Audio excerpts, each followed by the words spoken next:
ಓಂ ಶ್ರೀ ಗುರುಭ್ಯೋ ನಮಃ. ಹರಿ ಓಂ. ಜನನೀಂ ಶಾರದಾಂ ದೇವೀಂ ರಾಮಕೃಷ್ಣಂ ಜಗದ್ಗುರುಂ ಪಾದಪದ್ಮೇ ತಯೋಃ ಶ್ರಿತ್ವಾ ಪ್ರಣಮಾಮಿ ಮುಹುರ್ಮುಹುಃ. ನಮಃ ಶ್ರೀ ಯತಿರಾಜಾಯ ವಿವೇಕಾನಂದ ಸೂರಯೇ ಸಚ್ಚಿತ್ ಸುಖ ಸ್ವರೂಪಾಯ ಸ್ವಾಮಿನೇ ತಾಪಹಾರಿಣೇ. ಆನ್ಲೈನ್ ಮೂಲಕ ಸದ್ವಿಚಾರಗಳನ್ನು ಯುವ ಮಾನಸಕ್ಕೆ ವಿಶೇಷವಾಗಿ ಅಥವಾ ಎಲ್ಲರಿಗೂ ಕೂಡ ತಲುಪಿಸುವಂತಹ ಈ ಒಂದು ಕಾರ್ಯವನ್ನು ಹಮ್ಮಿಕೊಂಡಿರುವಂತಹ ಶ್ರೀ ಶಾರದಾಶ್ರಮದ ಅಧ್ಯಕ್ಷರಾದಂತಹ ಪೂಜ್ಯ ಮಾತಾಜಿ ಚೈತನ್ಯಮಯಿಯವರಿಗೆ ನಮಸ್ಕಾರಗಳನ್ನು ತಿಳಿಸ್ತಾ, ಎಲ್ಲ ಆತ್ಮೀಯ ಸ್ನೇಹಿತರೆ, ಪ್ರಶ್ನೆಗಳನ್ನು ಬಹುಶಃ ಎಲ್ಲರೂ ಕೇಳಿಸ್ಕೊಂಡಿದ್ದೀರಿ. ಮೊದಲನೇ ಪ್ರಶ್ನೆ ಕೇಳಿದ್ದು, ನಮ್ಮ ಭಾವನೆಗಳನ್ನು ಸಕಾರಾತ್ಮಕವಾದ ಭಾವನೆಗಳಾದರೆ ತೊಂದರೆ ಇಲ್ಲ, ಆದರೆ ದುರ್ಬಲವಾದಂತಹ ಭಾವನೆಗಳನ್ನು ಅಥವಾ ನಮ್ಮ ಮನಸ್ಸಿನ ಮೇಲೆ ತುಂಬ ಗಾಢ ಪ್ರಭಾವವನ್ನು ಬೀರುವಂತಹ ನಕಾರಾತ್ಮಕವಾದ ಭಾವನೆಗಳು, ನೆಗೆಟಿವ್ ಇಮೋಷನ್ಸ್ ಅಂತ ಏನು ಹೇಳ್ತೀವೋ, ಅದನ್ನೆಲ್ಲ ಹೇಗೆ ನಿಭಾಯಿಸಬೇಕು ಅಂತ. ಮತ್ತು ಈ ನಿಟ್ಟಿನಲ್ಲಿ ಸ್ವಾಮಿ ವಿವೇಕಾನಂದರು ಅನೇಕ ವಿಚಾರಗಳನ್ನು ಹೇಳಿದ್ದಾರೆ. ಇದಲ್ಲದೆಯೂ ಅನೇಕ ವಿಚಾರಗಳನ್ನು ಹೇಳಿದ್ದಾರೆ. ಅವುಗಳನ್ನೆಲ್ಲ ನಿತ್ಯ ಜೀವನಕ್ಕೆ ತರುವುದು ಹೇಗೆ ಅನ್ನೋ ಪ್ರಶ್ನೆಯನ್ನು ಮಂಜುನಾಥ್ ಅವ್ರು ಕೇಳಿದ್ರು. ಈ ಕಾರ್ಯಕ್ರಮದಲ್ಲಿ ಭಾಗವಹಿಸ್ತಾ ಇರೋ ನಿಮ್ಮೆಲ್ಲರಿಗೂ ಕೂಡ ವಿಶೇಷವಾಗಿ ಅಭಿನಂದನೆಗಳನ್ನು ಸಲ್ಲಿಸೋದಕ್ಕೆ ಇಷ್ಟಪಡ್ತೀನಿ. ನಿಮ್ಮಲ್ಲಿ ಎಲ್ಲೋ ಒಂದು ಕಡೆ ಜೀವನವನ್ನು ಶ್ರೇಷ್ಠಗೊಳಿಸ್ಕೊಳ್ಬೇಕು ಅನ್ನೋ ಕಾತರತೆ, ಒಂದು ಹಂಬಲ ಇರೋದ್ರಿಂದಲೇ ನೀವು ಈ ಕಾರ್ಯಕ್ರಮಕ್ಕೆ ಬರ್ತಾ ಇದ್ದೀರಿ. ಸ್ವಾಮಿ ವಿವೇಕಾನಂದರ ವಿಚಾರಗಳು ನಿಮ್ಮಂತಹ ವ್ಯಕ್ತಿಗಳಿಗೆ ಅಪೀಲ್ ಆಗೋದು. ಸ್ವಾಮಿ ವಿವೇಕಾನಂದರ ವಿಚಾರಗಳ ಅಧ್ಯಯನ ಆಗಲಿ, ಆಧ್ಯಾತ್ಮಿಕ ವಿಚಾರಗಳನ್ನು ತಿಳ್ಕೊಳ್ಳೋದಾಗಲಿ, ಅಥವಾ ಶಿಕ್ಷಣದ ಉದ್ದೇಶ ಅಂತ ಹೇಳೋದಾದರೂ ಸರಿಯೇ, ಜೀವನದ ಉದ್ದೇಶ ಅಂತ ಹೇಳ್ಕೊಂಡ್ರೂ ಸರಿಯೇ. ಇದೆಲ್ಲದರ ಉದ್ದೇಶ ಏನು ಅಂತ ಹೇಳಿದರೆ, ನಾವು ಹುಟ್ಟಿದಾಗ ನಮ್ಮಲ್ಲಿ ಯಾವ ಬಗೆಯ ಸ್ವಭಾವ ಸಂಸ್ಕಾರಗಳಿರುತ್ತೋ ಅವುಗಳನ್ನು ಮೆಲ್ಲನೆ ಹೆಜ್ಜೆ ಹೆಜ್ಜೆಯಾಗಿ ಅವುಗಳನ್ನು ಉದಾತ್ತೀಕರಿಸ್ಕೊಳ್ಬೇಕು, ಉನ್ನತ ಮಟ್ಟಕ್ಕೆ ಏರಿಸ್ಕೊಳ್ಳುವಂಥ ಪ್ರಯತ್ನ ಆಗಬೇಕು ಅಂತ. ಜೀವನದ ಉದ್ದೇಶವೂ ಅದೇ, ಶಿಕ್ಷಣದ ಉದ್ದೇಶವೂ ಅದೇ, ಧರ್ಮದ ಉದ್ದೇಶವೂ ಅದೇ, ಅಧ್ಯಾತ್ಮದ ಉದ್ದೇಶವೂ ಅದೇ. ಮನುಷ್ಯನ ಎಲ್ಲ ಹೋರಾಟವೂ ಆಗಬೇಕಾಗಿರೋದು ಆ ನಿಟ್ಟಿನಲ್ಲೇ, ನಮ್ಮನ್ನು ಮತ್ತಷ್ಟು ಉತ್ತಮ ವ್ಯಕ್ತಿಗಳನ್ನಾಗಿಸೋದಕ್ಕೆ ಅಂತ. ಉತ್ತಮ ವ್ಯಕ್ತಿಗಳಾಗಬೇಕಾದ್ರೆ ನಮ್ಮ ತ್ರಿಕರಣಗಳು ಕೂಡ ಸಂಸ್ಕಾರಕ್ಕೆ ಒಳಪಡಬೇಕು. ಮಾತು, ಮನಸ್ಸು ಮತ್ತು ಕೃತಿ. ಅದರಲ್ಲೂ ವಿಶೇಷವಾಗಿ ಮನಸ್ಸಿನ ಪಾತ್ರ ಬಹಳ ದೊಡ್ಡದು. ಯಾಕಂತ ಹೇಳಿದ್ರೆ ಮನಸ್ಸು ನಮ್ಮ ಮಾತನ್ನೂ ನಿರ್ದೇಶಿಸ್ತಾ ಇರುತ್ತೆ, ನಮ್ಮ ಕೃತಿಯನ್ನು ನಿರ್ದೇಶಿಸ್ತಾ ಇರುತ್ತೆ. ಮನಸ್ಸಿನ ಆಲೋಚನೆಗಳನ್ನು ಆಧರಿಸಿಯೇ ನಮ್ಮ ಮಾತುಗಳು, ನಮ್ಮ ಕೃತಿಗಳು ನಡೀತಾ ಇರುತ್ತೆ. ಈ ತ್ರಿಕರಣಗಳಲ್ಲಿ ಮನಸ್ಸು ಬಹಳ ವಿಶೇಷವಾದಂತಹ ಮಹತ್ವಪೂರ್ಣವಾದಂಥ ಪಾತ್ರವನ್ನು ವಹಿಸುತ್ತೆ. ಅಥವಾ ಈ ಮನಸ್ಸು ಅನ್ನೋದು ನಮ್ಮೆಲ್ಲರ ಕೈಯಲ್ಲಿರುವಂಥ ಒಂದು ದೊಡ್ಡ ಶಕ್ತಿ. ಅದು ಶಕ್ತಿಯಾಗಿ ನಾವು ಉಪಯೋಗಿಸೋದಕ್ಕೆ ನಾವು ಕಲ್ತ್ಕೊಳ್ಬೇಕಾಗಿದೆ. ಅದೇ ಈ ಕಾರ್ಯಕ್ರಮದ ಉದ್ದೇಶ. ಈ ಒಂದು ಮನಸ್ಸೇ ಒಬ್ಬ ಮನುಷ್ಯನಿಗೂ ಇನ್ನೊಬ್ಬ ಮನುಷ್ಯನಿಗೂ ಇರುವಂಥ ವ್ಯತ್ಯಾಸ ಈ ಮನಸ್ಸಿನಿಂದಲೇ. ಈ ಮನಸ್ಸಿನಲ್ಲೇ ಎಲ್ಲ ಸಂಸ್ಕಾರಗಳು ಅಡಗಿರೋದು. ಈ ಮನಸ್ಸಿನಲ್ಲೇ ಸ್ವಭಾವ ಅಂತ ಹೇಳೋದು ಕೂಡ ಇರೋದು. ಸಂಸ್ಕಾರಗಳೇ ಸ್ವಭಾವವನ್ನು ನಿರ್ಧರಿಸೋದು. ಆ ಸ್ವಭಾವವೇ ನಮ್ಮನ್ನು ವರ್ತಿಸುವಂತೆ ಮಾಡುತ್ತೆ. ಸ್ವಭಾವಸ್ತು ಪ್ರವರ್ತತೆ ಅಂತ ಶ್ರೀಕೃಷ್ಣ ಹೇಳ್ತಾನೆ. ಯಾರ್ಯಾರ್ದು ಏನೇನು ಸ್ವಭಾವವೋ ಅದರಂತೆ ಅವರು ವರ್ತಿಸ್ತಾ ಇರ್ತಾರೆ ಅಂತ. ಸೊ ಬದಲಾವಣೆ ಆಗಬೇಕಾಗಿದ್ರೆ ಎಲ್ಲಾಗಬೇಕು? ಮನಸ್ಸಿನಲ್ಲಿ. ಈ ಮನಸ್ಸನ್ನು ಹೇಗೆ ನಿಭಾಯಿಸಬೇಕು, ಈ ಮನಸ್ಸನ್ನು ಹೇಗೆ ಹ್ಯಾಂಡಲ್ ಮಾಡಬೇಕು ಅಂತ. It's a very big power in our hands. Unfortunately we do not know how to handle it. And it is going haywire. ಹೆಂಗಂದರೆ ಅಲ್ಲಿ ಹೋಗ್ತಾ ಇರುತ್ತೆ, ಎಲ್ಲಂದರೆ ಹೋಗ್ತಾ ಇರುತ್ತೆ, ಏನಾದರೆ ಅದು ಆಲೋಚನೆ ಮಾಡ್ತಾ ಇರುತ್ತೆ, ಹೇಗಂದರೆ ಹಾಗೆ ಭಾವಿಸ್ತಾ ಇರುತ್ತೆ. ಹಾಗಾಗಿ ಅದರ ಶಕ್ತಿ ಎಲ್ಲ ವ್ಯಯ ಆಗಿ ಹೋಗ್ತಾ ಇದೆ. ವ್ಯಯ ಆಗಿ ಹೋಗ್ತಾ ಇರೋದು ಅಷ್ಟೇ ಅಲ್ಲ, ತಪ್ಪು ದಾರಿಯಲ್ಲಿ ಹೋದಾಗ ಅದು ಮನಸ್ಸೇ ನಮ್ಮ ಪಾಲಿಗೆ ಒಂದು ದೊಡ್ಡ ಶತ್ರು ಆಗಿಬಿಡುತ್ತೆ ಅಂತ. ಸರಿದಾರಿಯಲ್ಲಿ ಕೊಂಡೊಯ್ಯುವಂಥ ಮನಸ್ಸು ನಮ್ಮ ಮಿತ್ರ ಆದರೆ, ತಪ್ಪು ದಾರಿಗೆ ಕರ್ಕೊಂಡು ಹೋಗುವಂಥ ನಮ್ಮ ಮನಸ್ಸೇ ನಮಗೆ ಶತ್ರು ಆಗುತ್ತೆ ಅನ್ನೋದನ್ನು ಗಮನಿಸ್ಕೋಬೇಕು. ಯಾವಾಗ ಈ ಮನಸ್ಸನ್ನು ನಾವು ಕ್ರಮೇಣ, ಏಕಾಏಕಿ ಆಗುವಂಥದ್ದಲ್ಲ, ಕೃಷ್ಣ ಹೇಳ್ತಾನೆ ಮೆಲ್ಲ ಮೆಲ್ಲನೆ, ಸ್ಲೋಲಿ ಕ್ಯಾಚ್ ದ ಮಂಕಿ ಅಂತ ನಮ್ಮ ಗುರುಗಳಾದಂಥ ಪೂಜ್ಯ ಸ್ವಾಮಿ ಪುರುಷೋತ್ತಮಾಂಜಿ ಮಹಾರಾಜರು ಹೇಳೋರು. ಈ ಮನಸ್ಸನ್ನು ಮೆಲ್ಲ ಮೆಲ್ಲನೆ ಸರಿದಾರಿಗೆ ತರುವಂಥ ಪ್ರಯತ್ನ ಆಗಬೇಕು. ಹಾಗಾದಾಗ ನಾವು ನಿಜವಾದ ಅರ್ಥದಲ್ಲಿ ವಿದ್ಯಾವಂತರಾಗೋದಕ್ಕೆ ಸಾಧ್ಯ. 4 ಅಕ್ಷರ ಕಲಿತು ಮಾತನಾಡಿ ಓದಿ ಬರೆದು ಅದರಿಂದ ಒಂದಷ್ಟು ದುಡಿಮೆ ಮಾಡಿಬಿಟ್ವಿ ಅಂತ ಹೇಳಿದ್ರೆ ನಾವು ಪೂರ್ಣವಾದ ರೀತಿಯಲ್ಲಿ ವಿದ್ಯಾವಂತರಾದ್ವಿ ಅಂತ ಹೇಳೋದಕ್ಕೆ ಸಾಧ್ಯವೇ ಇಲ್ಲ. ಒಬ್ಬ ವಿದ್ಯಾವಂತ ಮನುಷ್ಯ ಸುಸಂಸ್ಕೃತನಾಗಿರಬೇಕು. ಒಬ್ಬ ವಿದ್ಯಾವಂತ ಮನುಷ್ಯನಿಂದ ಸಮಾಜಕ್ಕೆ ಯಾವಾಗಲೂ ಒಳ್ಳೆಯದೇ ಆಗಬೇಕು. ಒಬ್ಬ ವಿದ್ಯಾವಂತ ಮನುಷ್ಯ ಒಂದು ನೆಲೆಯನ್ನು ಕಂಡುಕೊಂಡಿರಬೇಕು. ಅವನ ಮನಸ್ಸು ಅವನ ಹತೋಟಿಯಲ್ಲಿರಬೇಕು. ಅಂಥ ವ್ಯಕ್ತಿಯನ್ನು ನಾವು ವಿದ್ಯಾವಂತ ಅಂತ ಹೇಳ್ಬೋದು.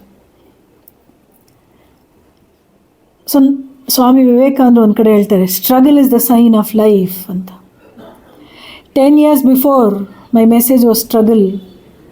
Today my message is struggle. 10 years hence my message will be struggle ಅಂತ ಹೇಳ್ತಾರೆ.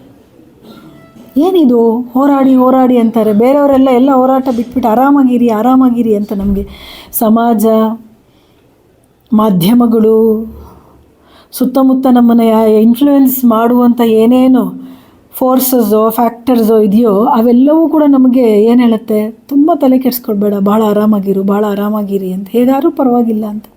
ಆದರೆ ಸ್ವಾಮಿ ವಿವೇಕಾನಂದರು ನಮ್ಗೆ ಹೇಳ್ತಾ ಇದ್ದಾರೆ, ಹೋರಾಟ ಇಲ್ಲದೇ ಇದ್ದರೆ ಅದು ಜೀವನದ ಲಕ್ಷಣವೇ ಅಲ್ಲ ಅಂತ.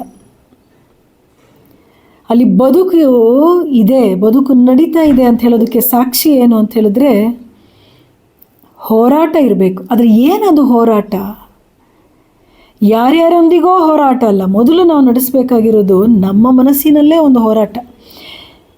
ನಮ್ಮ ಮನಸ್ಸಿನಲ್ಲೇ 2 ಭಾಗ ಇರುತ್ತೆ. ಒಂದು ಶತ್ರು ಆಗಿ ಕೆಲಸ ಮಾಡುವಂಥ ಮನಸ್ಸು, ಇನ್ನೊಂದು ಮಿತ್ರನಂತೆ ಕೆಲಸ ಮಾಡುವಂಥ ಮನಸ್ಸು.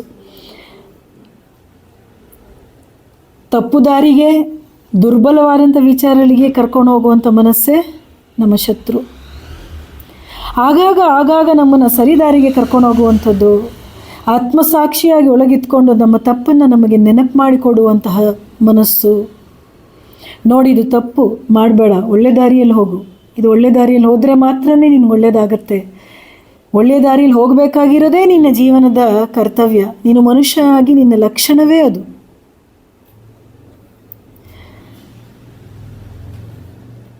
ಮನುಷ್ಯರು ಅಂತ ಕರೆಸ್ಕೊಂಡು ನಾವು ಮನುಷ್ಯರಂತೆ ಬದುಕಲಿಲ್ಲ ಅಂತ ಹೇಳಿದ್ರೆ ಅದಕ್ಕೆ ಅರ್ಥವೇ ಇರೋದಿಲ್ಲ. ಸೊ ಹಾಗಾಗಿ ಮೊದಲು ದೈವತ್ವ ದೂರದ ಮಾತು, ಮನುಷ್ಯತ್ವದಲ್ಲಿ ಮೊದಲು ನಾವು ನೆಲೆ ನಿಂತ್ಕೊಳ್ಬೇಕಾದ್ರೆ ಈ ಉನ್ನತವಾದಂಥ ಮನಸ್ಸನ್ನು ನಾವು ಬಲಪಡಿಸ್ಕೊಳ್ಬೇಕು. 2 ಮನಸ್ಸುಗಳಲ್ಲಿ ಯಾವ ಮನಸ್ಸಿಗೆ ನಾವು ಆಹಾರವನ್ನು ಕೊಡ್ತೀವಿ ಅನ್ನೋದ್ರ ಮೇಲೆ ಆ ಮನಸ್ಸು ಬಲವಾಗುತ್ತೆ. ಇದಕ್ಕೆ ಯಾವಾಗಲೂ ಒಂದು ಕತೆ ಕೇಳಿದ್ದೆ ನಾನು. ಒಬ್ಬ ವ್ಯಕ್ತಿ ಹತ್ರ 2 ತೋಳಗಳಿದ್ವಂತೆ. ಒಂದು ಒಳ್ಳೆ ತೋಳ, ಇನ್ನೊಂದು 2ನೇ ತೋಳ, ಕೆಟ್ಟ ತೋಳ 2ನೇದು. ಈಗ ಅವನಿಗೆ ಒಳ್ಳೆ ತೋಳ ಬೇಕು, ಕೆಟ್ಟ ತೋಳ ಬೇಡ ಅಂದರೆ ಏನು ಮಾಡಬೇಕು? ಎಲ್ಲ ಒಳ್ಳೆ ಆಹಾರವನ್ನು ಒಳ್ಳೆ ತೋಳಕ್ಕೆ ಕೊಡಬೇಕು. ಯಾವುದು ತೋಳ ಸರಿ ಇಲ್ವೋ ಅದಕ್ಕೆ ಸರಿಯಾದ ಆಹಾರ ಕೊಡದೆ ಅದನ್ನು ದುರ್ಬಲವಾಗಿಸಬೇಕು. ಹಾಗೆ ನಮ್ಮಲ್ಲೇ ಇರುವಂತಹ ಒಳ್ಳೆಯ ಮನಸ್ಸಿಗೆ ನಮ್ಮಲ್ಲೇ ಇದೆ, ನೆನ್ಪಿಟ್ಕೊಳ್ಳಿ. ಇದು ಎಲ್ಲಿಂದಲೋ ಪಡ್ಕೋಬೇಕು, ಯಾರೋ ನಮಗೆ ಕೊಡ್ತಾರೆ ಅಂತೇನಿಲ್ಲ.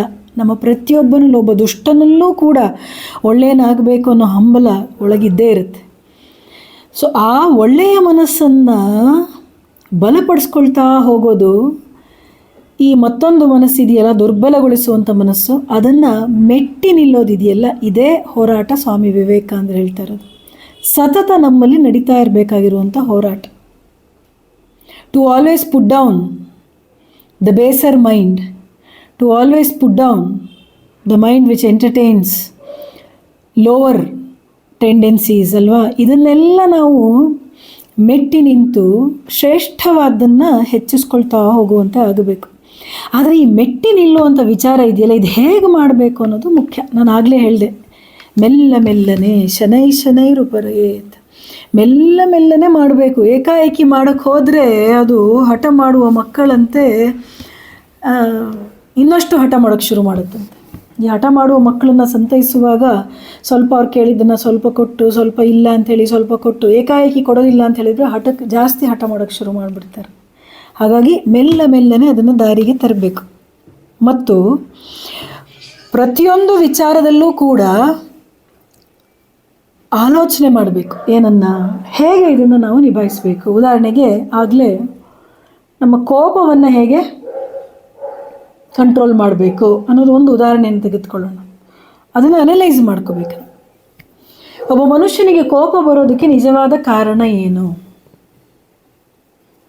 ಸಾಮಾನ್ಯವಾಗಿ ನಮಗನ್ಸುತ್ತೆ ಒಬ್ಬ ಮನುಷ್ಯನಿಗೆ ಕೋಪ ಬರೋದಕ್ಕೆ ಕಾರಣ ಹೊರಗಡೆಯ ಯಾವುದೋ ಒಂದು ಪರಿಸ್ಥಿತಿಯೋ, ಹೊರಗಡೆ ಇನ್ನೊಬ್ಬ ವ್ಯಕ್ತಿಯೋ ಕಾರಣ ಅಂತ. ಆದರೆ ಸರಿಯಾಗಿ ಯೋಚನೆ ಮಾಡಿ ನೋಡಬೇಕು, ನಮ್ಮ ಕೋಪಕ್ಕೆ ನಿಜವಾದ ಕಾರಣ ನಮ್ಮದೇ ದೌರ್ಬಲ್ಯ. ನಮ್ಮಲ್ಲೇ ಒಳಗಡೆ ಯಾವುದೋ ಒಂದು ಪರಿಸ್ಥಿತಿಯನ್ನು ಸ್ವೀಕರಿಸುವ ಶಕ್ತಿ ಇಲ್ಲ, ಅಥವಾ ಯಾರೋ ಒಬ್ಬ ವ್ಯಕ್ತಿ ಆಡಿದಂಥ ಮಾತುಗಳನ್ನು ಜೀರ್ಣಿಸಿಕೊಳ್ಳುವಂಥ ಶಕ್ತಿ ನಮ್ಮಲ್ಲಿರೋದಿಲ್ಲ. ಅಥವಾ ನಾವು ಏನನ್ನೋ ಬಯಸಿರ್ತೀವಿ, ಆ ಬಯಸಿದಂತಹ ವಸ್ತುವೋ ವಿಚಾರವೋ ನಮಗೆ ಸಿಗದಿದ್ದಾಗ ಕೋಪಕ್ಕೊಳಗಾಗ್ತೀವಿ. ಹೀಗೆ ಹಲವಾರು ಕಾರಣಗಳು. ಆ ಎಲ್ಲ ಕಾರಣಗಳ ಹಿನ್ನೆಲೆಯಲ್ಲೂ ಗಮನಿಸಿ ನೋಡಿ, ನಾವು ದುರ್ಬಲರಾಗಿರೋದ್ರಿಂದ ನಮಗೆ ನಾವು ಬಯಸಿದ್ದು ಸಿಗದೇ ಇದ್ದಾಗ ಅದು ನಮಗೆ ಕೋಪ ಬರಿಸುತ್ತೆ. ಶಕ್ತಿ ಇರುವಂಥ ಮನುಷ್ಯ ಏನು ಮಾಡ್ತಾನೆ, ಇವತ್ತು ಸಿಗದೇ ಇದ್ದರೆ ಪರವಾಗಿಲ್ಲ, ಮತ್ತೊಮ್ಮೆ ಪ್ರಯತ್ನ ಮಾಡ್ತೀನಿ, ಮತ್ತೊಮ್ಮೆ ನಾನು ಅದನ್ನು ಪಡ್ಕೊಳ್ಳೋಕೆ ಪ್ರಯತ್ನ ಮಾಡ್ತೀನಿ, ಅಥವಾ ಆಲೋಚನೆ ಮಾಡ್ತೀನಿ, ಇದು ನನಗೆ ಬೇಕಾಗಿದೆಯೋ ಬೇಡವೋ. ಇದರಲ್ಲಿ ನಾವು ಸ್ವಲ್ಪ ಅಧ್ಯಾತ್ಮವನ್ನು ಸೇರಿಸ್ಕೊಂಡ್ರೆ ಬಹಳ ಅದ್ಭುತವಾಗಿರುತ್ತೆ. ಏನು ಅಧ್ಯಾತ್ಮ ಏನು ಹೇಳುತ್ತೆ? ಅದರಲ್ಲೂ ಕೂಡ 2 ಪಥಗಳು, ಜ್ಞಾನ ಮತ್ತು ಭಕ್ತಿ ಪಥ ಅಂತಿದೆ. ಈ ಆಧ್ಯಾತ್ಮಿಕ ಶಬ್ದಗಳನ್ನು ಕೇಳಿ ಹೆದರ್ಕೊಳ್ಳೋ ಅವಶ್ಯಕತೆ ಇಲ್ಲ. ಭಾಳ ಸರಳವಾಗಿ ಅದನ್ನು ಅರ್ಥ ಮಾಡ್ಕೊಳ್ಳೋ ಪ್ರಯತ್ನ ಮಾಡೋಣ. ಸ್ವಾಮಿ ವಿವೇಕಾನಂದರು ಪದೇ ಪದೇ ಹೇಳಿದಂಥ ಮಾತು ಏನು? ನೀನು ದೇವನೇ ದಿಟ, ಯು ಆರ್ ಡಿವೈನ್. ಪ್ರತಿಯೊಬ್ಬ ಮನುಷ್ಯನೂ ಕೂಡ ಆ ಚೈತನ್ಯ, ಆ ಪರಬ್ರಹ್ಮ ಅಂತ ಏನು ಕರಿತೀವೋ, ಭಗವಂತ ಅಂತ ಯಾರನ್ನು ಸಾಕಾರ ರೂಪದಲ್ಲಿ ಪೂಜೆ ಮಾಡ್ತೀವೋ, ಆ ಭಗವಂತ ನಿರಾಕಾರ ರೂಪದಲ್ಲಿರ್ತಾ, ಅರೂಪನಾಗಿರ್ತಾ, ಎಲ್ಲ ಕಡೆಯೂ ವ್ಯಾಪಿಸಿಕೊಂಡಿರುವಂತಹ, ಓತಪ್ರೋತವಾಗಿ ವ್ಯಾಪಿಸಿಕೊಂಡಿರುವಂಥ ಭಗವತ್ ಶಕ್ತಿಯನ್ನೇ ಚೈತನ್ಯ ಅಂತ ಕರಿತೀವಿ. ಆ ಚೈತನ್ಯ ಬೇರೆ ಅಲ್ಲ, ಆತ್ಮ ಬೇರೆ ಅಲ್ಲ, ಪರಬ್ರಹ್ಮ ಬೇರೆ ಅಲ್ಲ, ದೇವರು ಬೇರೆ ಅಲ್ಲ, ಭಗವಂತ ಬೇರೆ ಅಲ್ಲ. ಎಲ್ಲವೂ ಕೂಡ ಅದೇ ಒಂದು ಏಕೈಕ ಸತ್ಯ ವಸ್ತು ಈ ಜಗತ್ತಿನಲ್ಲಿರೋದು. ಆ ಸತ್ಯ ವಸ್ತುವೇ ನಿನ್ನೊಳಗೆ ಇದೆ, ಅದೇ ನಿನ್ನ ನಿಜ ಸ್ವರೂಪ ಅಂತ ಸ್ವಾಮಿ ವಿವೇಕಾನಂದರು ಹೇಳ್ತಾರಲ್ಲ. ನಿನ್ನಲ್ಲಿ ಎಲ್ಲ ಅನಂತ ಶಕ್ತಿ ಸಾಮರ್ಥ್ಯಗಳು ಕೂಡ ಅಡಗಿವೆ ಅಂತ ಸ್ವಾಮಿ ವಿವೇಕಾನಂದರು ಹೇಳ್ತಾರಲ್ಲ. ಅದನ್ನು ನಾವು ಮೊದಲು ಅರ್ಥ ಮಾಡ್ಕೊಳ್ಬೇಕು. ಸಮಸ್ಯೆಗಳು ಯಾವಾಗ ನಮಗೆ ದೊಡ್ಡದು ಅನಿಸುತ್ತೆ ಅಂತ ಹೇಳಿದ್ರೆ, ಕೋಪಕ್ಕೂ ಕೂಡ ಸಮಸ್ಯೆಗಳೇ ಕಾರಣ, ನೆನ್ಪಿಟ್ಕೊಳ್ಳೋಣ. ಯಾವಾಗ ನಮಗೆ ಸಮಸ್ಯೆಗಳು ದೊಡ್ಡದು ಅನಿಸುತ್ತೆ ಅಂತ ಹೇಳಿದ್ರೆ, ನಾವು ಅಲ್ಪರಾಗಿದ್ದಾಗ. ಯಾಗ ನಾವು ದೊಡ್ಡವರಾಗ್ತೀವೋ ಆಗ ಸಮಸ್ಯೆ ಚಿಕ್ಕದಾಗಿಬಿಡುತ್ತೆ. ಇಷ್ಟೇ ವ್ಯತ್ಯಾಸ. ಸಮಸ್ಯೆಯಾಗಿಯೇ ಇರುತ್ತೆ. ಒಬ್ಬ ವ್ಯಕ್ತಿಗೆ 2 ಕಡ್ಡಿಗಳನ್ನು ಕೊಟ್ಟರಂತೆ. ದೊಡ್ಡ ಕಡ್ಡಿಯನ್ನು ಚಿಕ್ಕದು ಮಾಡೋದು ಹೇಗೆ ಅಂತ, ಚಿಕ್ಕದನ್ನು ದೊಡ್ಡದು ಮಾಡೋದು ಹೇಗೆ ಅಂತ. ಅವನು ಹೇಗೆ ಮಾಡೋದಕ್ಕೆ ಸಾಧ್ಯ? ದೊಡ್ಡದೇನೋ ಚಿಕ್ಕದನ್ನು ದೊಡ್ಡದು ಹೇಗೆ ಮಾಡೋದಕ್ಕೆ ಸಾಧ್ಯ ಇಲ್ವಲ್ಲ ಅಂತ ಹೇಳಿದಂತೆ. ಆಗ ಬಹುಶಃ ಮಾರ್ಗದರ್ಶನ ಮಾಡ್ತಾ ಇದ್ದಂಥ ಗುರುಗಳು ಹೇಳ್ತಾರೆ, ದೊಡ್ಡ ಕಡ್ಡಿಯನ್ನು ಚಿಕ್ಕದಾಗಿ ಮುರಿದು ಬಿಟ್ಟರೆ ಆವಾಗ ಚಿಕ್ಕ ಕಡ್ಡಿಯೇ ದೊಡ್ಡ ಕಡ್ಡಿಯಾಗಿ ಕಾಣಿಸುತ್ತೆ ಅಂತ. ಅಥವಾ ಇದನ್ನು ವಯಸ್ಸು ವರ್ಷ ಕೂಡ ನಾವು ತೆಗೆದುಕೊಳ್ಬೋದು. ಸದ್ಯಕ್ಕೆ ನಮ್ಮ ವ್ಯಕ್ತಿತ್ವ ಯಾವಾಗ ಅಲ್ಪವಾಗಿರುತ್ತೋ ಆಗ ನಮ್ಮ ಶಕ್ತಿ ಸಾಮರ್ಥ್ಯಗಳು ಕೂಡ ಅಲ್ಪ ಅಂತ ನಮಗನ್ಸುತ್ತೆ. ಆಗ ನಮಗೆ ಸಣ್ಣ ಸಮಸ್ಯೆಯು ಭಾಳ ದೊಡ್ಡದಾಗಿ ಕಾಣ್ತಾ ಇರುತ್ತೆ. ಯಾವಾಗ ನಾವು ದೊಡ್ಡದಾಗಿ ಬೆಳಿತೀವೋ ಆತ್ಮವಿಕಸನ, ಜೀವನದಲ್ಲಿ ಆತ್ಮವಿಕಸನ ಅನ್ನೋದು ಸದಾ ನಡೀತಾ ಇರಬೇಕು. ಆ ಆತ್ಮವಿಕಸನ ಆಗ್ತಾ ಆಗ್ತಾ ಆಗ್ತಾ ನಮ್ಮ ವ್ಯಕ್ತಿತ್ವ ಎಷ್ಟು ಅಗಾಧವಾಗಿ ಬೆಳೆಯೋದಕ್ಕೆ ಸಾಧ್ಯ ಇದೆ ಅಂತ ಹೇಳಿದ್ರೆ ಎಂಥೆಂಥ ಸಮಸ್ಯೆಗಳು ಕೂಡ ನಮ್ಮ ಪಾಲಿಗೆ ಭಾಳ ಚಿಕ್ಕದಾಗಿಬಿಡುತ್ತವೆ. ಎಲ್ಲಿವರೆಗೆ ಬೆಳಿಬೋದಂತೆ? ಅನಂತತೆಯವರೆಗೆ ಬೆಳಿಬೋದು ಅಂತ. ಬೆಳವಣಿಗೆಗೆ ಯಾವ ಇತಿಮಿತಿಯೂ ಇಲ್ಲ. ಶರೀರದ ಬೆಳವಣಿಗೆಗೆ ಒಂದು ಇತಿಮಿತಿ ಇದೆ, ಆದರೆ ಆತ್ಮದ ವಿಕಾಸಕ್ಕೆ ಯಾವ ಇತಿಮಿತಿಯೂ ಇಲ್ಲ. There is no end to it. It is infinite. Infinite growth is the goal of life. ಆ ಅನಂತವಾದ ಬೆಳವಣಿಗೆ ನಮ್ಮ ಜೀವನದ ಗುರಿ ಆಗಬೇಕು. ಈ ಅನಂತವಾದ ಬೆಳವಣಿಗೆ ಅಂತ ಹೇಳಿದ್ರೆ ಈಗ ಸದ್ಯ ಅದು ಕೊನೆಯ ಗುರಿ ಅಂತ ಇಟ್ಕೊಳ್ಳೋಣ. ಆದರೆ ಈಗ ಸದ್ಯಕ್ಕೆ ನಾವು ಆಲೋಚನೆ ಮಾಡೋದಾದರೆ ನಾವು ಎಷ್ಟೆಷ್ಟು ನಾವು ಬೆಳೀತಾ ಹೋಗ್ತೀವೋ ಅಷ್ಟಷ್ಟು ನಮಗೆ, ಈಗ ಚಿಕ್ಕ ಮಕ್ಕಳಿಗೆ ಒಂದು ಆಟ ಸಾಮಾನು ಕಳೆದೋಗ್ಬಿಟ್ರೇ ಭಾಳ ದೊಡ್ಡ ಸಮಸ್ಯೆ ಅಂಥೇಳಿ ಅದಕ್ಕೆ ಅಳ್ತಾರೆ. ಆದರೆ ಸ್ವಲ್ಪ ದೊಡ್ಡವರಾದ ಮೇಲೆ ಏನನ್ಸುತ್ತೆ, ಅಂತ ಆಟ ಸಾಮಾನು ಇನ್ನೊಂದು ತೆಗೆದುಕೊಳ್ಬೋದು, ಪರವಾಗಿಲ್ಲ, ಒಂದು ಹೋದರೆ ಇನ್ನೊಂದು ತೆಗೆದುಕೊಳ್ಬೋದು, ಏನು ಚಿಂತೆ ಮಾಡಬೇಕಾಗಿಲ್ಲ ಅಂತ. ಅದೇ ಮಗು ಸ್ವಲ್ಪ ದೊಡ್ಡದಾದ್ಮೇಲೆ ಏನು ಮಾಡುತ್ತೆ, ಅದ್ರ ಬಗ್ಗೆ ಅಷ್ಟು ತಲೆ ಕೆಡಿಸ್ಕೊಳ್ಳೋದಿಲ್ಲ. ಇದನ್ನು ಅರ್ಥ ಮಾಡ್ಕೋಬೇಕು.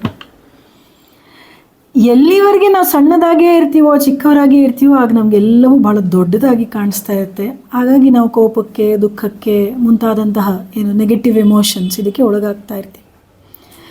So I am going to the root ಕಾಸ್.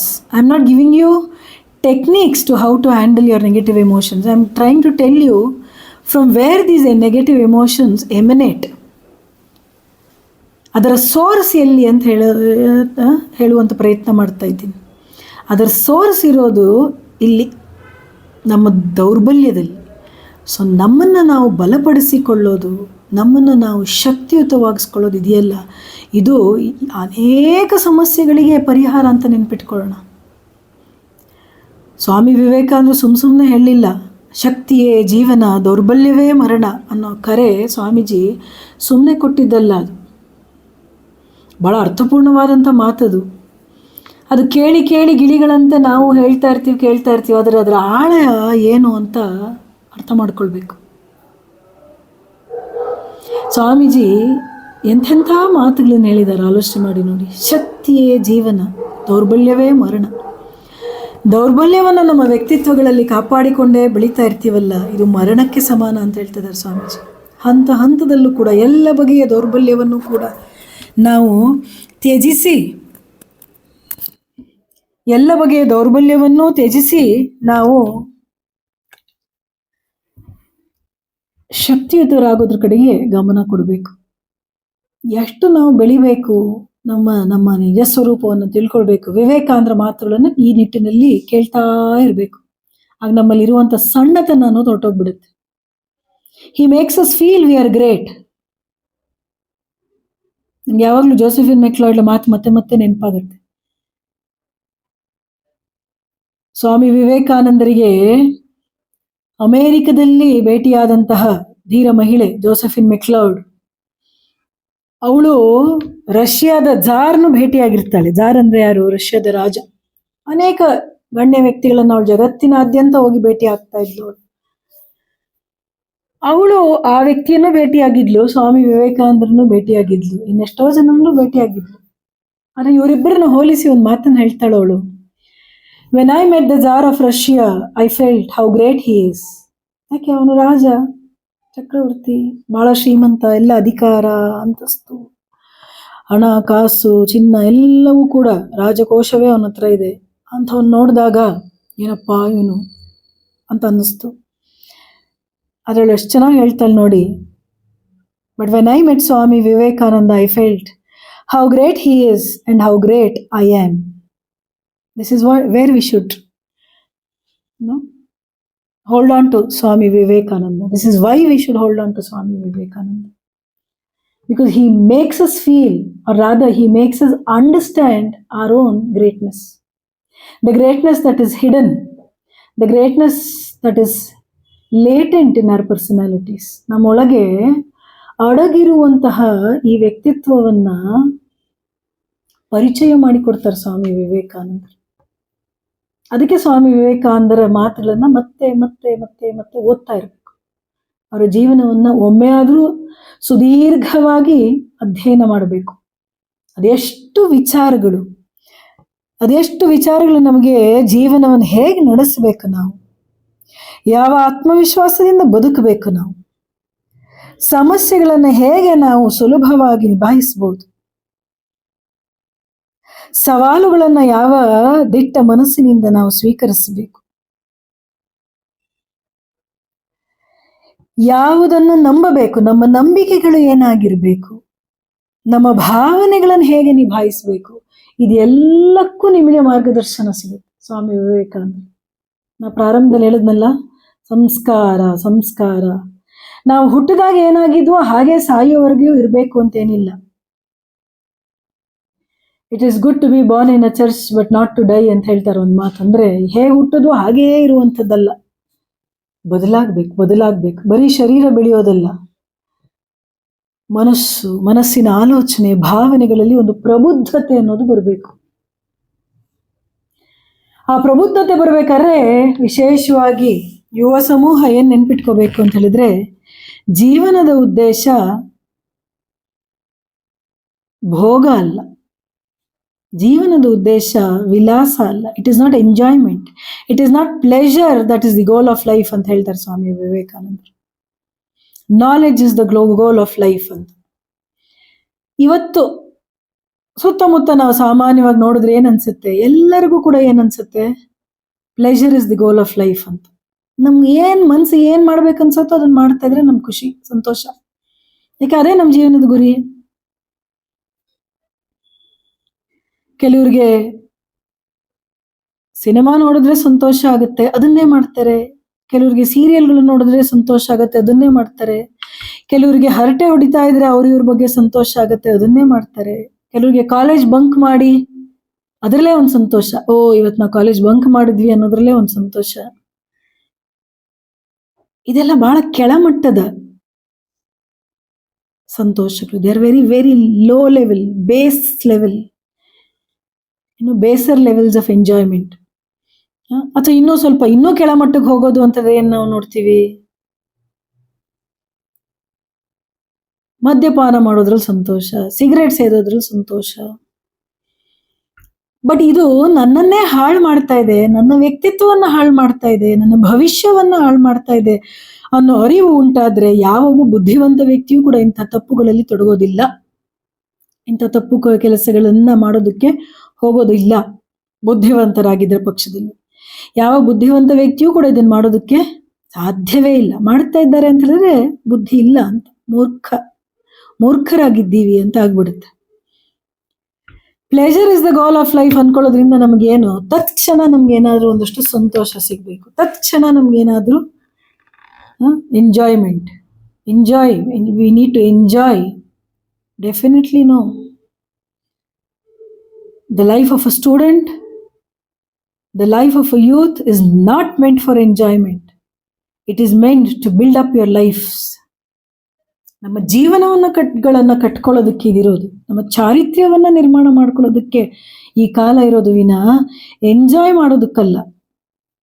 ಇನ್ನು ಶಕ್ತಿಯೇ ಗಳಿಸ್ಕೊಳ್ಳಿಲ್ಲ, ಅದಾಗ್ಲೇ ನಾವು ಎಂಜಾಯ್ಮೆಂಟ್ ಮಾಡ್ತೀವಿ ಅಂತ ಹೇಳಿದ್ರೆ ಮುಂದೆ ಇನ್ನೇನು ಉಳಿದಿರುತ್ತೆ ಶಕ್ತಿ ಅಂತ ಆಲೋಚನೆ ಮಾಡಿ ನೋಡಿ. ನಮ್ಮ ಸ್ವಾಮೀಜಿಯವರು ಹೇಳ್ತಾ ಇದ್ರು, ಸರಿಯಾಗಿ ಭೋಗಿಸೋದಕ್ಕೂ ಕೂಡ ಒಬ್ಬ ಮನುಷ್ಯನಿಗೆ ಶಕ್ತಿ ಇರಬೇಕು ಅಂತ ಹೇಳಿ. ಸೊ ಜೀವನದ ಆ ಮೊದಲನೇ 25-30 ವರ್ಷಗಳು ವಿಶೇಷವಾಗಿ ನಾವೇನಾದ್ರೂ ನಮ್ಮನ್ನ ನಾವು ಶಕ್ತಿಯುತಗೊಳಿಸ್ಕೊಳ್ಳುವಂತ ನಿಟ್ಟಿನಲ್ಲಿ ಫೋಕಸ್ ಮಾಡಿದ್ವಿ ಅಂತ ಹೇಳಿದ್ರೆ ಮುಂದಿನ ಜೀವನ ಬಹಳ ಸುಲಭವಾಗಿ ನಡೆದೋಗ್ಬಿಡುತ್ತೆ. ಯಾಕಂದ್ರೆ ಅಷ್ಟೊತ್ತಿಗೆ ನಮ್ಮ ಮನಸ್ಸು ಸಾಕಷ್ಟು ನಮ್ಮ ಹತೋಟಿಗೆ ಬಂದ್ಬಿಟ್ಟಿರುತ್ತೆ ನೋಡಿ. ಮುಂದಿನ ಜೀವನ ಸುಲಭ. ಪ್ರಾರಂಭದಲ್ಲೇ ನಾವು ಸುಲಭ ಬೇಕು, ಸುಖ ಬೇಕು, ಪ್ರಾರಂಭದಲ್ಲೇ ನಮ್ಗೆ ಕಷ್ಟ ಬೇಡ ಅಂತ ಬಯಸೋರು ಪ್ರಾರಂಭದಲ್ಲೇನೋ ಎಂಜಾಯ್ ಮಾಡ್ಬೋದು, ಆದ್ರೆ ಆಮೇಲೆ ಕಷ್ಟ ಪಡ್ಬೇಕಾಗುವಂತ ಪರಿಸ್ಥಿತಿ ಬರುತ್ತೆ. ಈ ಯೌವನದಲ್ಲಿ ವಿಶೇಷವಾಗಿ ಬುದ್ಧಿವಂತರಾಗ್ಬೇಕು, ಜಾಣರಾಗ್ಬೇಕು. ಯಾಕಂದ್ರೆ ನಮ್ಮ ಭವಿಷ್ಯ ನಿಂತಿರೋದು ನಮ್ಮ ಇಂದಿನ ಮೇಲೆ. ಸ್ವಾಮಿ ವಿವೇಕಾನಂದರ ಚಿಂತನೆಗಳನ್ನ ನಮ್ಮ ಜೀವನದಲ್ಲಿ ಹೇಗೆ ನಾವು ಪ್ರಾಕ್ಟಿಕಲ್ ಆಗಿ ತರಬಹುದು ಅಂತ ಕೇಳಿದ್ರು. I think every message of Swami Vivekananda is practical. There is nothing impractical about it, ಅಥವಾ there is nothing theoretical about it. ಪ್ರತಿಯೊಂದನ್ನು ಕೂಡ ನಿತ್ಯ ಜೀವನದಲ್ಲಿ ನಾವು ತರೋದಕ್ಕೆ ಇರುವಂತಹ ವಿಚಾರಗಳೇ ಅವು.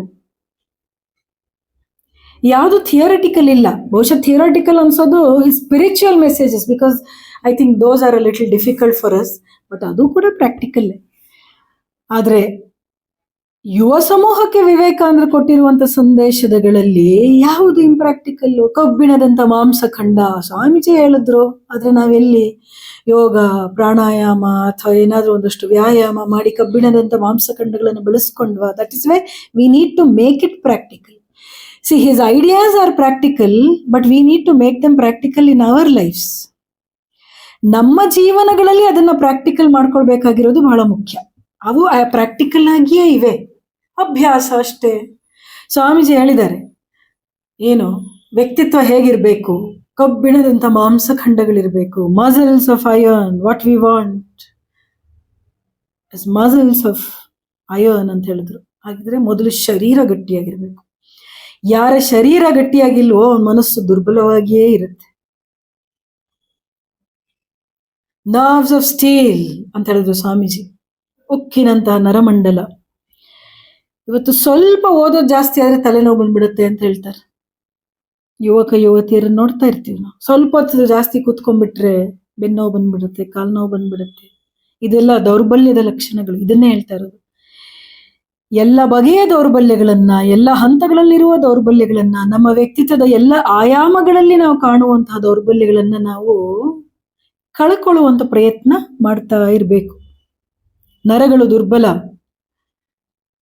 ಸ್ವಲ್ಪ ಮನೆಯಲ್ಲಿ ಸಮಸ್ಯೆ ಆದ್ರೆ ಸೋತ್ ಹೋಗ್ಬಿಡ್ತಾರೆ. ಇವತ್ತು ಸ್ವಲ್ಪ ಏನೋ ಸೋಲನ್ನ ಎದುರಿಸ್ಬೇಕಾಗಿ ಬಂದ್ರೆ ನರಗಳು ಎಷ್ಟು ದುರ್ಬಲ ಅಂತ ಹೇಳಿದ್ರೆ ಅದನ್ನ ತಡ್ಕೊಳಕ್ ಸಾಧ್ಯ ಆಗೋದಿಲ್ಲ. ಜೀವನವೇ ಬೇಡ ಅಂತ ನಿರ್ಧಾರ ಮಾಡುವಂತ ಅಂತಹ ಕೆಲವು ಉದಾಹರಣೆಗಳನ್ನ ನೋಡ್ತೀವಿ ನಾವು. ಅಂತಹ ಒಂದು ನಿರ್ಧಾರಗಳನ್ನ ಕೈಗೊಂಡು ಜೀವನವನ್ನೇ ಅಂತ್ಯಗೊಳಿಸ್ಕೊಳ್ಳುವಂತಹವ್ರನ್ನ ನೋಡ್ತೀವಿ ನಾವು. What is one failure in our life? ಒಂದು ಸೋಲ್ ಏನಾಗಿತ್ತು ಅಂತ 10 ಸೋಲ್ ಬರ್ಲಿ ಪರವಾಗಿಲ್ಲ, ಅದನ್ನ ನಾನು ಮೀರಿ ನಿಲ್ತೀನಿ ಅಂತ ಹೇಳುವಂತಹ ದಿಟ್ಟತನ ನಮ್ಮಲ್ಲಿ ಇರಬೇಕಾಗತ್ತೆ. ಅಂತಹ ಆತ್ಮವಿಶ್ವಾಸವೂ ಇರಬೇಕು. ಯಾಕೆ? ನಮ್ಮೊಳಗೆಯೇ ಅಂತ ಅದ್ಭುತವಾದಂಥ ಶಕ್ತಿ ಅಡಗಿದೆ ಅಂತ ಹೇಳೋ ಕಾರಣಕ್ಕಾಗಿ ಆತ್ಮವಿಶ್ವಾಸ. ಈ ದುರ್ಬಲವಾದ ಮನಸ್ಸನ್ನ ನಂಬಿಕೊಂಡು ಆತ್ಮವಿಶ್ವಾಸ ಅಲ್ಲ, ಈ ಶಾಂತವಾದ ಶಕ್ತಿಯನ್ನು ಉಳ್ಳಂತ ಶರೀರವನ್ನು ನಂಬಿಕೊಂಡು ಆತ್ಮವಿಶ್ವಾಸ ಅಲ್ಲ. ಶರೀರ ಮನಸ್ಸುಗಳ ಆಚೆ ಇರುವಂತಹ ದೈವಿಕ ಶಕ್ತಿ ಇದೆಯಲ್ಲ, ದೈವವೇ ಇದೆಯಲ್ಲ, ಅದು ನಮ್ಮನೊಳಗಿದೆ. ಆದ್ರಿಂದ ನಮಗೆ ಆತ್ಮವಿಶ್ವಾಸ ಹೆಚ್ಚಾಗ್ಬೇಕಾಗತ್ತೆ. ಈ ಧಾಟಿಯಲ್ಲಿ ನಾವು ಆಲೋಚನೆ ಮಾಡೋದಕ್ಕೆ ಪ್ರಾರಂಭ ಮಾಡಿದ್ವಿ ಅಂತ ಹೇಳಿದ್ರೆ ಯಾವ ಸಮಸ್ಯೆಯೂ ಕೂಡ ಖಂಡಿತವಾಗಿಯೂ ದೊಡ್ಡ ಸಮಸ್ಯೆ ಅನ್ಸೋದಿಲ್ಲ. ಈಗ ಕೋಪ ಅನ್ನೋ ವಿಚಾರ ನಾನು ಇನ್ನೂ ಆಳಕ್ಕೆ ತೆಗೆದುಕೊಳ್ಳೋಣ ಅನ್ಕೊಂಡೆ. ಕೋಪ ಬರೋದಕ್ಕೆ ಮೊದಲನೇ ಕಾರಣ ನಮ್ಮ ದೌರ್ಬಲ್ಯ, ನಮ್ಮ ಇಚ್ಛೆಗಳು ಪೂರೈಸೋದಿಲ್ಲ ಅಂತ ಹೇಳೋದು ಅಂತ ಹೇಳಿದೆ. ಸೊ ಒಂದು ದೌರ್ಬಲ್ಯವನ್ನ ಮೆಟ್ಟಿ ನಿಲ್ಲೋದು. ಇನ್ನೊಂದು, ನಾವು ಆಸೆ ಪಟ್ಟಿದ್ದೆಲ್ಲ ನಮಗೆ ಸಿಗ್ಲೇಬೇಕು ಅಂತ ಏನು ಇಲ್ಲ. ಭಗವಂತ ನಮಗೆ ಯಾವ್ದು ನಮಗೆ ಒಳ್ಳೇದೋ ಅದನ್ನು ಒದಗಿಸ್ತಾನೆ. ಕೆಲವೊಮ್ಮೆ ಯಾವ್ದಾದ್ರು ನಮಗೆ ಕೊಟ್ಟಿಲ್ಲ, ನಾವು ಇಷ್ಟಪಟ್ಟಿಯೂ ಅದು ನಮಗೆ ದಕ್ಕಲಿಲ್ಲ ಅಂತ ಹೇಳಿದ್ರೆ ಪರಮಾತ್ಮನದು ಬೇರೆ ಏನೋ ಯೋಜನೆ ಇದೆ ನಮ್ಮ ಬಗ್ಗೆ, ಇನ್ಯಾವುದೋ ಒಂದು ಒಳ್ಳೆ ಯೋಜನೆ ಇದೆ ಅಂತ ಅರ್ಥ ಮಾಡ್ಕೋಬೇಕು. Suppose we have failed in some path that we have chosen, it means God has planned a better path for us. So we should never get disheartened. ಕೋಪ ಮಾಡ್ಕೊಳ್ಬಾರ್ದು. ಕೋಪ ಮಾಡ್ಕೊಳ್ದೇ ಇರೋದಕ್ಕೆ ಇನ್ನೂ ಕೆಲವು ಟೆಕ್ನಿಕ್ಸ್ ಉಪಯೋಗಿಸೋದಾದ್ರೆ, ಯಾವ ವ್ಯಕ್ತಿಯ ಬಗ್ಗೆಯೂ ನಾವು ಕೋಪ ಮಾಡಿಕೊಳ್ಳಬಾರ್ದು. ಯಾಕಂದ್ರೆ ಪ್ರತಿಯೊಬ್ಬ ವ್ಯಕ್ತಿಯಲ್ಲೂ ಅದೇ ದೇವರಿದ್ದಾನಲ್ಲ. ನನ್ನೊಳಗಿರೋ ದೇವರನ್ನ ನಾನು ಗೌರವಿಸ್ತೀನಿ, ನನ್ನೊಳಗಿರೋ ದೇವರನ್ನ ನಾನು ಗುರುತಿಸ್ತೀನಿ ಅಂತ ಹೇಳಿದ್ರೆ ನಾನು ಪ್ರತಿಯೊಬ್ಬ ಜೀವಿಯಲ್ಲಿರುವಂತ ದೇವರನ್ನು ಗುರುತಿಸೋದನ್ನ ಕಲಿಬೇಕು, ಗೌರವಿಸೋದನ್ನ ಕಲಿಬೇಕು. ಆಗ ಮಾತ್ರ ನನ್ನಲ್ಲಿರೋ ದೇವರು ಸತ್ಯ ಆಗುತ್ತೆ. ನನ್ನಲ್ಲಿ ಮಾತ್ರ ವಿಶೇಷತೆ ಇದೆ, ಬೇರೆಯವರೆಲ್ಲ ಸಾಮಾನ್ಯರು, ನಾನು ಅವ್ರ ಮೇಲೆ ಕೋಪ ಮಾಡ್ಕೋತೀನಿ, ಹೇಗೋ ಬೈತೀನಿ, ಅವಾಚ್ಯ ಶಬ್ದಗಳನ್ನು ಉಪಯೋಗಿಸ್ತೀನಿ ಅಂತ ಹೇಳಿದ್ರೆ ನನ್ನಲ್ಲಿರೋ ದೇವರು ಸುಳ್ಳಾಗ್ಬಿಡುತ್ತೆ. ನಮ್ಮ ಮನಸ್ಸಿಗೆ ಈ ರೀತಿಗಳಲ್ಲಿ ಈ ಆಲೋಚನೆಗಳನ್ನು ಕೊಡ್ತಾ ಇರಬೇಕು. ಇನ್ನೊಬ್ಬ ವ್ಯಕ್ತಿಗೆ ನಾನು ಕೋಪ ಮಾಡಿಕೊಂಡು, ಇನ್ನೊಬ್ಬ ವ್ಯಕ್ತಿಯ ಮೇಲೆ ಕೋಪ ಮಾಡಿಕೊಂಡು ನಾನು ಸಮಸ್ಯೆಯನ್ನು ಮತ್ತಷ್ಟು ಹೆಚ್ಚಿಸ್ಕೊಳ್ತೀನಿ ವಿನ ಅದನ್ನು ಕಡಿಮೆ ಮಾಡ್ಕೊಳ್ತಾ ಇಲ್ಲ. ಒಂದು ಮಾತಿದೆ, burn anger before it burns you ಅಂತ. ಅಥವಾ ಅದನ್ನು ಇನ್ನೊಂದು ರೀತಿಯಲ್ಲಿ ಹೇಳ್ತಾರೆ, ಏನು, anger burns the person who has anger then the other person on whom anger is shown ಅಂತ. ಯಾರ ಬಗ್ಗೆ ಕೋಪ ಮಾಡ್ಕೊಳ್ತೀವೋ ಅವ್ರಿಗೆ ಏನೂ ಆಗೋದಿಲ್ಲ. ಅವ್ರಿಗೆ ಸ್ವಲ್ಪ ತಾತ್ಕಾಲಿಕವಾಗಿ ಏನಾದ್ರು ಒಂದಷ್ಟು ನೋವೋ ಕೋಪನೋ ಅವ್ರಿಗೂ ಆಗ್ಬೋದು. ಆದರೆ ಯಾರ ಮನಸ್ಸು ಕೋಪಕ್ಕೆ ಒಳಪಡುತ್ತೋ ಅದು ಕೋಪ ಆ ಮನಸ್ಸನ್ನ ಸುಟ್ಟು ಬಿಡುತ್ತೆ ಅಥವಾ ಆ ಮನಸ್ಸನ್ನ ಹಾಳು ಮಾಡುತ್ತೆ. And this is true of all negative emotions, of all negative feelings, of all negative thoughts. Why should I not entertain them? Because it is bad for me. ಅಷ್ಟೇ ನೆನ್ಪಿಟ್ಕೊಳ್ಳೋಣ. ಯಾರಿಗೋಸ್ಕರ ಅಲ್ಲೇರು ನಾವು ನಮಗೋಸ್ಕರ ಬದುಕೋರ್ತಾನೆ. ಪ್ರತಿಯೊಂದರಿಂದೂ ಕೂಡ ಏನಾದ್ರು ಪ್ರಯೋಜನ ಇದೆಯಾ ಅಂತ ಕೇಳುವಂತಹ ಆಧುನಿಕ ಸಮಾಜದಲ್ಲಿ ನನಗೆ ಇದರಿಂದ ಏನು ಪ್ರಯೋಜನ ಅಂತ ಕೇಳ್ತಾ ಇರುವಂಥ ಈ ಸಮಾಜದಲ್ಲಿ ಖಂಡಿತವಾಗಿ ನೆನ್ಪಿಟ್ಕೊಳ್ಳೋಣ, ಎಲ್ಲ ಬಗೆಯ ನಕಾರಾತ್ಮಕವಾದಂಥ ವಿಚಾರಗಳಿಂದ ದೂರ ಇರೋದ್ರಿಂದ ಪ್ರಯೋಜನ ಇರೋದು ನನಗೇ ಹೆಚ್ಚು. ನನ್ನ ಶಕ್ತಿ ಉಳಿಯಿತು, ನನ್ನ ಮನಸ್ಸಿನ ಏಕಾಗ್ರತೆ ಹಾಳಾಗಲಿಲ್ಲ, ನನ್ನ ಮನಸ್ಸಿನ ಪ್ರಶಾಂತತೆಯನ್ನು ನಾನು ಕಾಪಾಡಿಕೊಂಡೆ. ಕೋಪ ಮಾಡಿಕೊಳ್ಳದೆ ಮಾಡ್ಕೊಳ್ಳೋದ್ರಿಂದ ಇದೆಲ್ಲವೂ ನಷ್ಟ ಆಗ್ಬಿಡುತ್ತೆ, ಶಕ್ತಿ ವ್ಯಯ ಆಗತ್ತೆ, ಏಕಾಗ್ರತೆ ನಷ್ಟ ಆಗತ್ತೆ, ಮನಸ್ಸಿನಲ್ಲಿ ವಿವೇಕ ಅನ್ನೋದು ನಷ್ಟ ಆಗತ್ತೆ, ಬುದ್ಧಿಯೇ ನಷ್ಟ ಆಗತ್ತೆ. ಕೃಷ್ಣ ಹೇಳ್ತಾನೆ, ಬುದ್ಧಿ ನಾಶೋ ಸಂಪೂರ್ಣವಾಗಿ ಪ್ರಣಶ್ಯತೆ, ಹಾಳಾಗಿ ಬಿಡ್ತಾನೆ ಅಂತ, ನಾಶ ಆಗಿ ಬಿಡ್ತಾನೆ ಅಂತ. Take any negative emotion, be it jealousy, be it greed, be it anger, be it any kind of negative emotion or negative feeling or negative thought that we entertain in our minds, it is going to harm us. Therefore, it is very, very important that we should not entertain negative thoughts. ನಮ್ಮ ಮನಸ್ಸಿಗೆ ಇದನ್ನು ಪದೇ ಪದೇ ಪದೇ ಪದೇ ಹೇಳ್ತಾ ಇದ್ದ ಪಕ್ಷದಲ್ಲಿ ಏನಾಗುತ್ತೆ ಅಂತ ಹೇಳಿದ್ರೆ, ನಮ್ಮ ಮನಸ್ಸಿಗೆ ಒಂದಿನ ಅರ್ಥ ಆಗ್ಬಿಡುತ್ತೆ, ಹೌದು ಇದರಿಂದ ನನಗೇ ಒಳ್ಳೇದಲ್ಲ, ಇದರಿಂದ ನನಗೆ ಒಳ್ಳೇದಲ್ಲ ಅಂತ ನಮಗೆ ಯಾವಾಗ ಅರ್ಥ ಆಗುತ್ತೋ ಆಗ ನಾವು ಅದನ್ನು ಬಿಡ್ತಾ ಬರ್ತೀವಿ. ಸರಳ. ಯಾವ್ದು ನಮ್ಗೆ ಒಳ್ಳೇದಲ್ಲ ಅಂತ ನಮಗೆ ಚೆನ್ನಾಗಿ ಸ್ಪಷ್ಟವಾಗಿ ಅರ್ಥ ಆಗುತ್ತೋ ಆಗ ನಾವು ಖಂಡಿತವಾಗಿ ಅದರಲ್ಲಿ ನಾವು ತೊಡಗೋದಕ್ಕೆ ಹೋಗುದಿಲ್ಲ. ಕೋಪ ಮಾಡ್ಕೊಳ್ಬಾರ್ದು ಅಂತ ಹೇಳಿದ್ರೆ ಇದೇ ಸಂದರ್ಭದಲ್ಲಿ ಶ್ರೀರಾಮಕೃಷ್ಣನ ನಾವು ನೆನ್ಪು ಮಾಡ್ಕೋಬೇಕು. ಶ್ರೀರಾಮಕೃಷ್ಣನ್ ದೊಡ್ಡ ಕಥೆ ಬರುತ್ತೆ, ಕಥೆ ಹೇಳೋದಕ್ಕೆ ಇವಾಗ ಸಮಯ ಇಲ್ಲ. ಆದರೆ ಆ ಕಥೆಯ ಸಾರಾಂಶ ಏನು ಅಂತ ಹೇಳಿದ್ರೆ, ಶ್ರೀರಾಮಕೃಷ್ಣರು ಹೇಳೋದು, ಕಚ್ಚಬೇಡ ಬುಸುಗುಟ್ಟು ಅಂತ. ಒಂದು ಹಾವಿಗೆ ಒಬ್ಬ ಸಂತ ಬಹಳ ಸಾತ್ವಿಕವಾಗಿ ಬದುಕೋದನ್ನು ಹೇಳ್ಕೊಟ್ಟಿದ್ದ, ಆದೇಶ ಮಾಡಿದ್ದ. ಆ ಹಾವು ಎಷ್ಟು ಸಾತ್ವಿಕ ಆಯಿತು ಅಂತ ಹೇಳಿದ್ರೆ, ಯಾರನ್ನು ಕಚ್ತಾ ಇರಲಿಲ್ಲ, ಯಾರ ಹತ್ರನೂ ಯಾರಿಗೂ ಬುಸ್ಗುಡ್ತಾನೂ ಇರಲಿಲ್ಲ. ಹಾಗಾಗಿ ಅಲ್ಲಿ ಸುತ್ತಮುತ್ತ ಇದ್ದ ಹುಡುಗರೆಲ್ಲ ಅದಕ್ಕೆ ಕಲ್ಲೆಸೆದು ಎಲ್ಲ ಮಾಡಿ ಅದಕ್ಕೆ ತುಂಬಾ ದುರ್ಬಲಗೊಳಿಸ್ಬಿಟ್ಟಿದ್ರು. ಮತ್ತೆ ಆ ಊರಿಗೆ ಬಂದಂತಹ ಸಂತರು ಆಗ ಹೇಳ್ತಾರೆ, ನಾನು ನಿನಗೆ ಕಚ್ಚಬೇಡ ಅಂತ ಹೇಳ್ಕೊಟ್ಟೆ, ಆದ್ರೆ ಬುಸ್ಗುಡ್ಬೇಡ ಅಂತ ಹೇಳ್ಕೊಡ್ಲಿಲ್ವಲ್ಲ ಅಂತ. ಇದು ಯಾಕೆ ಬುಸ್ಕೊಡೋದು ಯಾಕೆ? ಆತ್ಮರಕ್ಷಣೆಗಾಗಿ. ಕಚ್ಚೋದ್ರಿಂದ ಇನ್ನೊಬ್ರಿಗೆ ಹಾನಿ, ಆದ್ರೆ ಬುಸ್ಕೊಡೋದ್ರಿಂದ ನಮ್ಮ ಆತ್ಮರಕ್ಷಣೆ.